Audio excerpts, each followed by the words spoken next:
That community could be my whole world if that was what I wanted.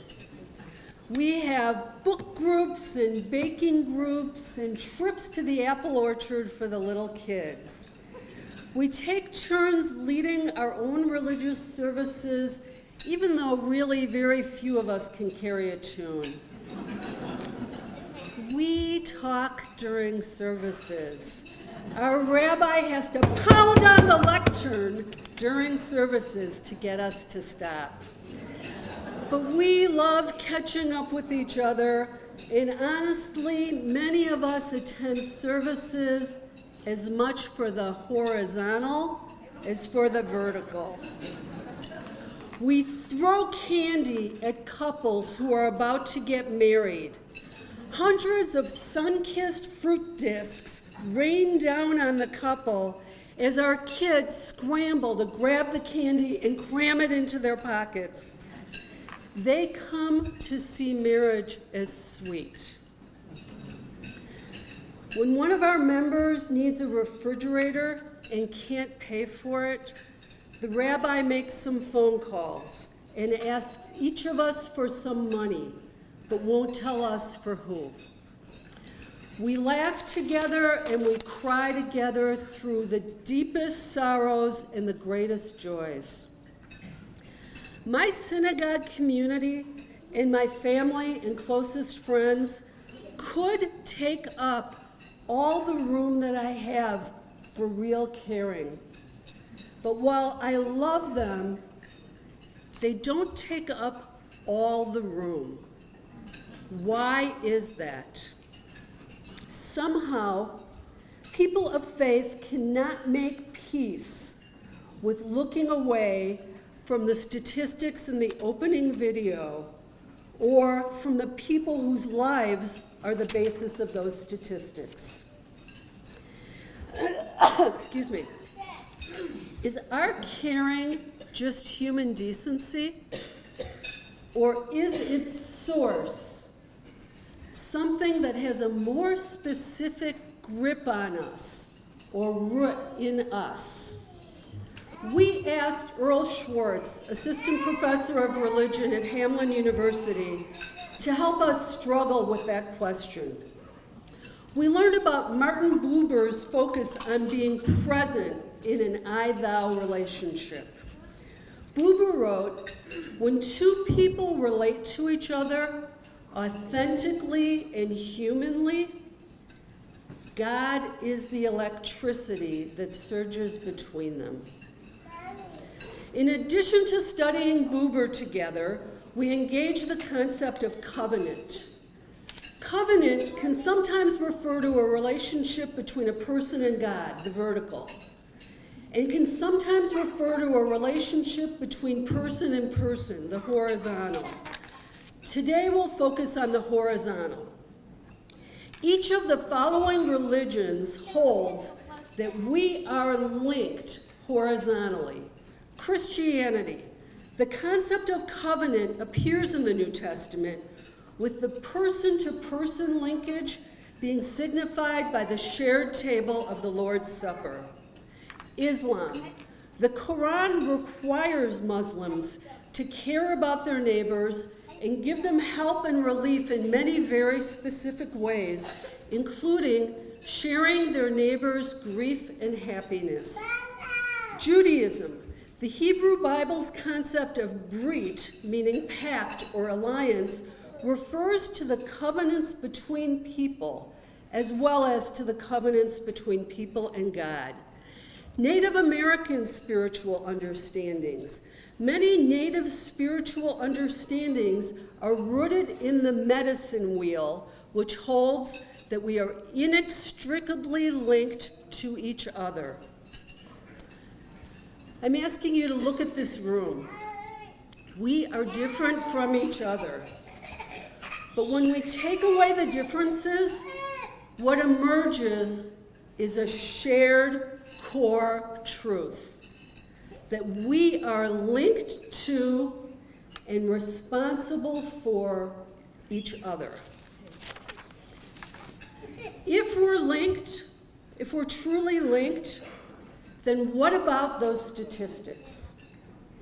What about the real lives that are reflected in those statistics? As my kids were growing up, we watched West Wing together. One night, Jed Bartlett is the fictional president of the United States. One night when I was watching with my son Isaac, and he was about 14, President Bartlett was facing a national security crisis. Thousands of lives hung in the balance, and my heart was pounding. Isaac, however, appeared to be relaxed. I turned to him and said, "Don't you worry when he has to make these decisions? Aren't you trying to figure out what you would do if you were Jed Bartlett?" And Isaac said, "No, I'm just thinking, I sure hope the grown-ups take care of this." Nice that a 14-year-old can trust the grown-ups. But here's the question for us. Who are the grown-ups? Could we be the grown-ups? We are pretty good at knowing what to do when somebody in our inner circle needs our help. We draw on all of our resources. We figure out how to buy the refrigerator. But what should we do when our larger community needs our help? The answer is that each of us has to do part of the work. It's like a pointillist painting, like Sunday in the Park with George that's hanging, the Surratt that's hanging in the Art Institute of Chicago. Thousands of dots of multicolored paint come together to make a beautiful landscape. We each have to put some of the paint on that canvas. As the Jewish text, Pirkei Avot, Ethics of the Fathers, tells us, you are not obligated to complete the work, but neither are you free to desist from it. We need a plan of action to build a faith community movement.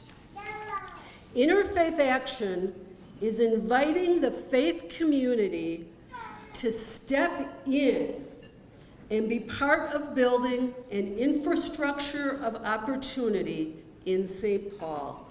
We need all hands on deck because we can do together what no one of us can do alone. We work in 3 ways. Number 1, we are present in ways that matter. Number 2, we mobilize the faith community to be present in ways that matter. And number 3, we bring in resources that matter. Interfaith action approach number 1, we are present in ways that matter in several different critical areas of work. They're listed on this page at your seat.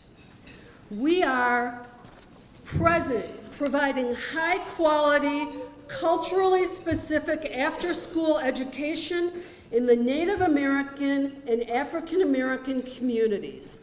We are present, providing high quality health and wellness education in the Native American community. We are present, providing emergency services, shelter, food, clothing, and much more.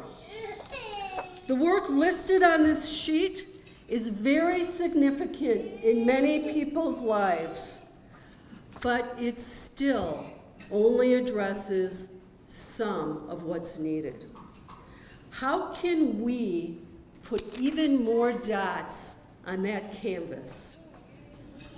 Interfaith action approach number 2, we mobilize the faith community to be present in ways that matter.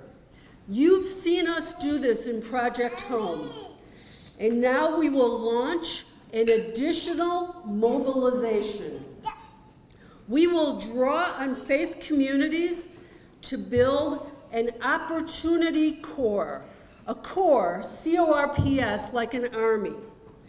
We seek volunteers who are sick about the disparities in our community and want to make a difference. We will match those volunteers with work at pre-screened, high-quality nonprofits where they will have deep impact. We will support this multiracial, interfaith corps as they build a learning community together with regular meetings and enriching study that they can share back at their home congregations. Core members will be adding horsepower to already proven work, creating a new community among themselves, and learning about realities on the ground and how to best make a difference. This opportunity core will be very powerful in our community. Interfaith action approach number 3. We bring in resources that matter. We support faith communities as they power up by drawing in expertise and experience. You'll see an example of this in the video in a minute. Reverend Carl Walker will explain how his church and our team from Lutheran Social Services, Sunrise Bank, Southern Minnesota Regional Legal Services, and Twin Cities Mobile Jazz bring important resources into the heart of the faith community, resulting in increased well-being and empowerment. In conclusion, many of us have comfortable inner circles, but faith compels us to look beyond those circles. When our community is in distress, many have an instinct to step away, look away, put on blinders. But we can't do that. We have to step in, not out. We can't wait for some other group to be the grown-ups. We're the grown-ups. We are inextricably linked to each other. We're in covenant with each other, and we have pathways to make a difference. Now, we have to apply ourselves to the work of being present.